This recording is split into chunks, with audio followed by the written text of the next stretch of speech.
ওই মুসা নবী কি ছোট না বড়? চারজন নবী বিখ্যাত। একজন হলো মূসা, ঈসা, তারপরে দাউদ, আরেকজন হলো নবী মুহাম্মদুর রাসূলুল্লাহ।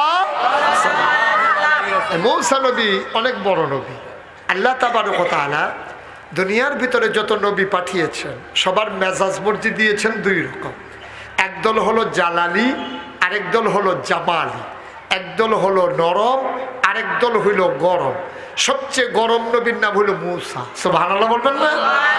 উনি খুব রাগী ছিলেন। কাসেসুল কোরআন, কাসেসুল আম্বিয়া, দুটা কিতাব আছে নির্ভরযোগ্য কিতাব।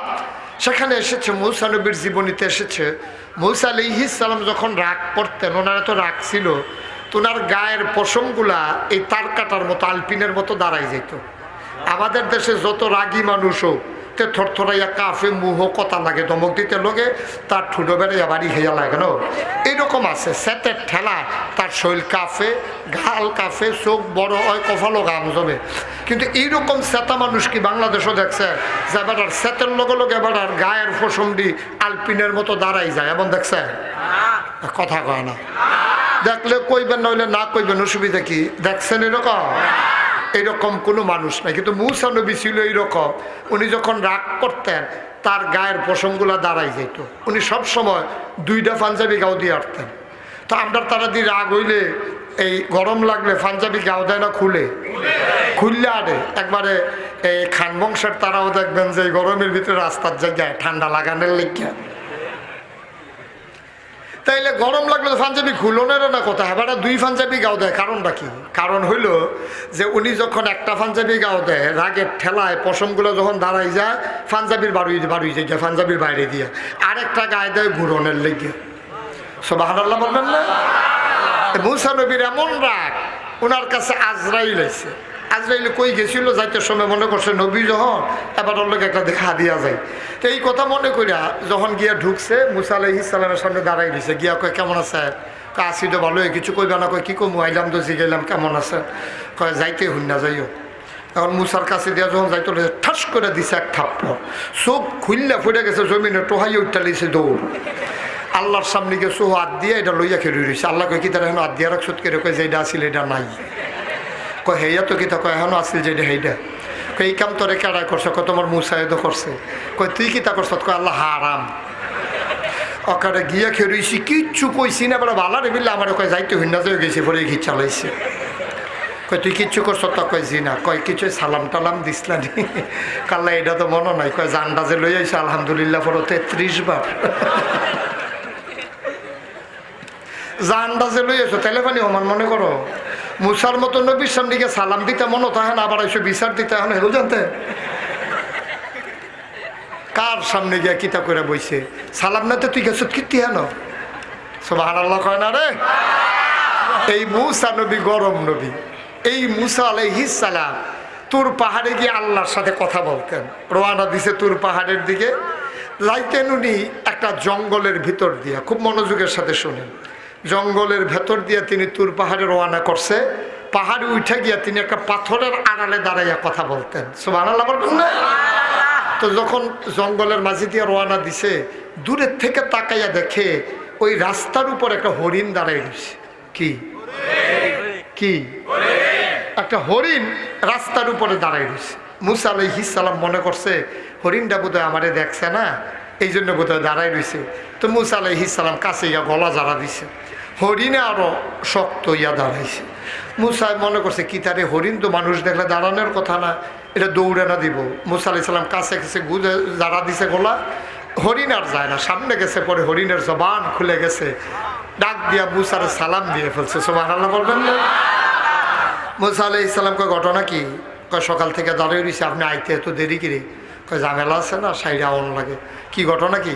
কয় মূসা, আমরা তো এই জঙ্গলের ভিতরে থাকি, আমরা নিকৃষ্ট প্রাণী, আল্লাহ আমাদেরকে অবলা প্রাণী বানাইছে। এই জঙ্গলের ভিতরে আজকে অনেক দিন হয় বৃষ্টি হয় না। জঙ্গলের ভিতরে একটা খাল ছিল শুকাই গেছে, পুকুর ছিল শুকাই গেছে। এখন আমরা তো খালের পানি খাইতাম, পুকুরের পানি খাইতাম, পানি তো খাইতে পারি না। আমাদের ভিতরে যারা মা, এই প্রাণীদের ভিতরে মায়ের বুক পর্যন্ত, দুধ পর্যন্ত শুকাই গেছে। প্রাণীগুলো মারা যাবে দুধের অভাবে। ও মুসা, তুমি একটা কাজ করো, তুমি তো আল্লাহর সাথে কথা বলতে পারো, তুমি একটু কাজ করো, যখন তুমি আজকে তুর পাহাড়ে কথা বলতে যাবা, তুমি দয়া করে আল্লাহকে একটু বলে দিও তো, আল্লাহকে আমাদেরকে বৃষ্টি দেবে নাকি দেবে না, এই কথার একটু জিগাইও। সুবহানাল্লাহ বলবেন না? মুসা কয় ঠিক আছে, যাইতে আছি, এটা নিয়ে টেনশনের দরকার নাই, আমি গিয়েই জিজ্ঞেস করব। এখন মুসা গিয়ে তুর পাহাড়ে পাথরের আড়ালে দাঁড়াইছে। এমন সময় আল্লাহ তাবারক তাআলা ইশারা দিছে, এই মুসা কথা শুরু করো। মুসা আলাইহিস সালাম কয় আল্লাহ আপনি কি শুরু করছেন? কোন ব্যাপারটা? ওই যে জঙ্গলের প্রাণী সহ আমার কাছে বিচার দিছে, আপনি বৃষ্টি দেন না, হারা পানি ফাইতে আছে না, সব প্রাণী মারা যাইতে আছে, আপনি যে বৃষ্টি দেন না, হারা কি আর কল সাপ দিয়ে পানি খাইতে পারে না বালতি দিয়ে তুললে পানি খাইতে পারে? আপনি বৃষ্টি না দিলে তো সব পানি মারা যাবে, এখন কি করা? আল্লাহ কয় ঠিক আছে, তুমি তাদেরকে বলে দিও বৃষ্টি দিয়া দেবো। কয় না বৃষ্টি দিয়া দিবেন কইলে তো হইতো না, দিবেন দিবেন করে কয়দিন হাত ধরেও তো হয় না। আপনি এরকম ইতেই করেন, আপনি পুরা নমুনা ধরে লায়, তারপরে করতে বাতাস আইয়া সেটা উড়াই লইয়া জায়গা, আমরা তারা রাস্তাঘাটে ধুলা বালিয়ে শেষ, একটা ফোটা বৃষ্টি নেই। আপনি কবে দিবেন বলতে হবে, শুধু দিবেন বললেই হবে না। সুবহানাল্লাহ বলবেন না? যখন এই কথা বলছে, এবার আল্লাহ ডাক দিয়া কয় মুসা রে, বৃষ্টি হবে তবে 100 বছরের আগে না। কয়শো বছর? মুসা কি খুশি না বেজার? মুসা আলাইহিস সালাম কথা কইয়া কথা চুপ করে বইয়া রয়েছে। আল্লাহ কয় কি কথা কইতা না? কয় না, যে একটা কইছো এটাই সারবো, আল্লাহ জাগিতে আছি। মুসা আলাইহিস সালাম খুব রাগ করে রওনা দিছে, মনে মনে দোয়া করতেছে আল্লাহ হরিণটা যেন সামনে না পড়ে। আল্লাহর কি কুদরত, আইয়া দেহে হরিণটা খেয়ে রয়েছে। মুসা মনে করছে ভিতরে কোনো ইচ্ছা যে জ্ঞান নাকি, হরিণের সামনে দিয়ে গিয়ে দাঁড়াই রয়েছে। হরিণে ডাক দেখো কি মুসা লুকোচুরি করতেছো কেন, কি খবর? খবরটা কইয়া যাও। হুননের মতো না। কই জিজ্ঞেসলা না? আরে ফইলেও তো জিজ্ঞেসলা। তো কয় কি কইছে? কই যে এটা কইছে তুই হইন না, লাভ নাই। আমি মুসা নবীও তো খুশি হইতে পারি নাই, তোর তো ফইলে নাই। আরে কি কইছে এটা কও না। কয় না শোনার দরকার নাই তো তোর। তোমার দরকার কি? আমারে তুমি আল্লাহর কাছে জিজ্ঞেস, আল্লাহ যেটা জবাব দিছে এইটা না কইব, তোমার নিজের তো কোয়ার দরকার নাই। আল্লাহ কি কিছু বলে নাই? সুবহানাল্লাহ বলবেন না? হ আল্লাহ তো কইছে, কিন্তু যেই কথা কইছে এটা তুই শুই না শান্তি পাবি না। কয় কেন? আল্লাহ কি বলছে বলো না। কয় যে আল্লাহ বলছে 100 বছরের আগে বৃষ্টি হবে না। সুবহানাল্লাহ বলবেন না? হরিণ কয় আলহামদুলিল্লাহ। হরিণ কি কয়? হরিণ কি কয়? হরিণ কেন? মুসার রাগ কমছে না বাড়ছে? মুসা কয় চুপ দাঁড়িয়ে থাকবা, দৌড় দিবা না। তুই কি বুঝছি আলহামদুলিল্লাহ কইসত কই আর পরে যাইবি? বেড়া 100 বছর পরে বৃষ্টি তুই থাকবি? কয় না। কত নানাত করে থাকবো, ফলামাইয়া থাকবো? কয় না। তো তুই আলহামদুলিল্লাহ কইসত কীর্তি? হরিণ ডাক দিয়া কয় ও মুসা, আমাদের প্রতি মায়া বেশি কি তোমার না আল্লাহর? কথা কয় না কার? ও মুসা, আমাদের প্রতি মায়া হইল বেশি আল্লাহর। তুমি এত মায়া দেখাইতে যাইও না। তুমি হইলা মুসা আর আমার আল্লাহ আমার রব্বে কারীম। তাফসীরের ভেতরে এসেছে আল্লাহ মায়াটাকে 100 ভাগ করেছেন, 99 ভাগ মায়া সবটা আমার আল্লাহ তার নিজের জন্য রেখে দিয়েছে। 99 ভাগ মায়া আল্লাহর কাছে, আর 1 ভাগ মায়া আল্লাহ 18,000 মাখলুকাতকে দিয়েছেন রে মুসা। এই 1 ভাগ মায়া পাইয়া তুমি এমনি মায়া আমারে দেখাও। 1 ভাগ মায়া একজনের অন্তরে আর কটুক পড়ছে, সামান্য একটু ছোঁয়াইছে, এটা পাইয়েই তুমি মায়া দেখাও। 99 ভাগ মায়া আল্লাহ তার নিজের জন্য রেখে দিয়েছেন। সুতরাং আল্লাহ মায়া করে বলেছে 100 বছরের আগে বৃষ্টি হবে না।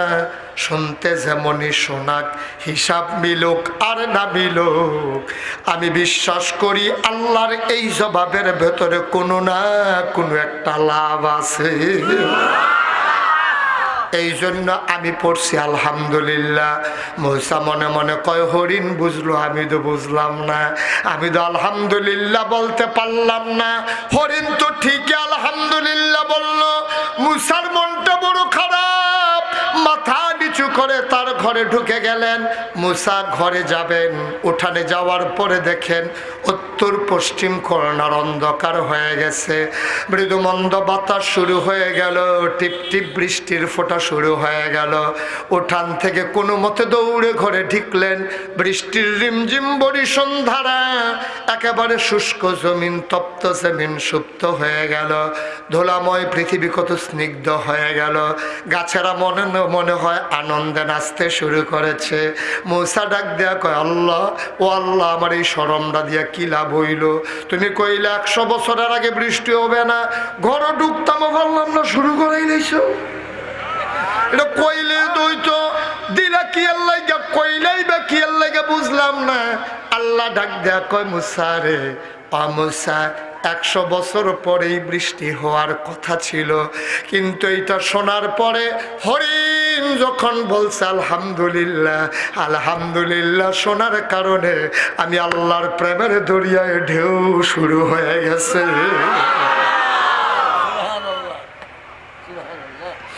লাইন শাকারতুম লাযীদান্নাকুম, নিয়ামত পেয়ে যদি শুকরিয়া আদায় করবি, শুকরিয়া আদায় করতে দেরি রে, আমি আল্লাহ নিয়ামত দিতে দেরি করি না।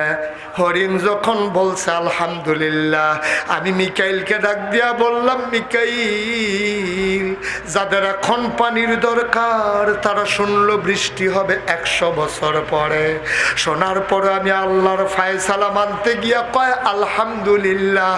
যে হরিণ 100 বছর পরে বৃষ্টি হবে শুনে আলহামদুলিল্লাহ কয়, যা যা যা, আমি আল্লাহর কুদরতে ও এলাকার উপর দিয়া 100 বছর পরের বৃষ্টিটারে আগাইয়া এই মুহূর্তে বৃষ্টি দিয়া দে। আল্লাহ পারে নাকি পারে না? আল্লাহর এই ক্ষমতা আছে নাকি নাই? আল্লাহ কয়, বান্দারে শব্দ আমিয়ে দিলাম, তোরে আমি মানুষ বানাইলাম, নিয়ামত দিয়ে তোরে ভরপুর করে দিলাম, মাথার উপরে আকাশ দিলাম কুটি ছাড়া, জমিন দিলাম তোরে সমতল করে। ও বান্দা, তোর জন্য আমি কি না দিলাম। পৃথিবী যেন হঠাৎ করে নড়ে চড়ে না ওঠে, কেঁপে কেঁপে যেন ধ্বংস হয়ে না যায়। জায়গায় জায়গায় আমি পেরেক মেরে দিলাম। তুমি যদি বলো পেরেক কই, আমি বলবো মাটির নিচে। তুমি যদি বলো পেরেকের মাথা কই, আমি বলবো খাগড়াছড়ি, বান্দরবন, রাঙ্গামাটি, ময়নামতি ক্যান্টনমেন্ট। তুমি ঘুরে ঘুরে দেখো ওই যে বর্ডার বেল্টে পাহাড়ের সারি, আল্লাহর কোরআন কয় এইগুলা পাহাড় না, এইগুলাই হইল পেরেকের মাথা। আমি আকাশ দিলাম খুঁটি ছাড়া, জমিন দিলাম সমতল করে, পেরেক মেরে খুঁটি বানিয়ে দিলাম, পাহাড় দিলাম পেরেকের মাথা করে। ও বন্ধু, তোমাদের পাশে দিয়ে কুলু কুলু বেগে বয়ে যাওয়া নদী, নদীর ভিতরে পানি, পানির ভিতরে মাছ, নদীর কিনারে গাছ, গাছের ভেতরে ফুল, ফুলের পরে ফল। ও বন্ধু, নারিকেল গাছের মাথায় ডাব, ডাবের ভেতরে শরবত, আখের ভেতরে রস, সিজনালি ফল সব আমি তো দিলাম। কও সুবহানাল্লাহ। শব্দ আমি দিলাম রে বাল্লা, শব্দ আমি দিলাম, শব্দ আমি দিলাম রে বাল্লা। তোরে আমি এত কিছু দিলাম, এত সোনার মানুষ বানাইলাম, তোরে আমি আকল দিলাম, জোড়ায় জোড়ায় বানাইয়া স্বামী স্ত্রী বানিয়ে দিলাম। সেই জায়গা থেকে তোরে আমি সন্তান দিলাম, মধুর মিলনের ব্যবস্থা করে দিলাম। বাবার পিঠ থেকে, মায়ের বুক থেকে 2 ফোঁটা সাদা পাক পানি সবেগে নির্গত হয়ে মায়ের ইন্টেন্সিভ কেয়ার, মায়ের সুরক্ষিত দুর্গরা হেমের ভিতরে এক করে দিলাম। মেডিকেল সায়েন্স বলে, অবন্ধু চিকিৎসা বিজ্ঞান বলে, 2 ফোঁটা নাপাক পানির ভিতরে থাকে শুক্রাণু আর ডিম্বাণু। পুরুষের নাপাক পানির ভিতরে শুক্রাণু, মহিলার নাপাক পানির ভিতরে ডিম্বাণু। অবান্না তোরে আমি কি দিলাম? ওই 2 ফোঁটা নাপাক পানি একসাথে করে মায়ের ইন্টেন্সিভ কেয়ার, মায়ের রেহামের ভিতরে একসাথে করে দিলাম, জীবনের পয়দা করে করে দিলাম, ফোঁটা পানি রক্ত বানিয়ে দিলাম, রক্তের ফোঁটা গোশতের টুকরা বানিয়ে দিলাম, প্রলম্বিত করে দিলাম, হাত পা নাক কান চোখ মুখ দিলাম, গোশতগুলো চামড়া দিয়ে প্যাকেট করে দিলাম, হাড্ডির একটা স্ট্রাকচার বানিয়ে দিলাম, ওই কঙ্কালকে আমি গোশত দিয়ে ঢেকে চামড়া দিয়ে প্যাকেট করে ওই আঙ্গুল যেন তুমি নাড়াতে না পারো, চোখের পলক যেন তুমি ফেলতে পারো, এই জন্য তোমার মাথা থেকে পায়ের তালু পর্যন্ত রগরেশা ফিট করে দিলাম।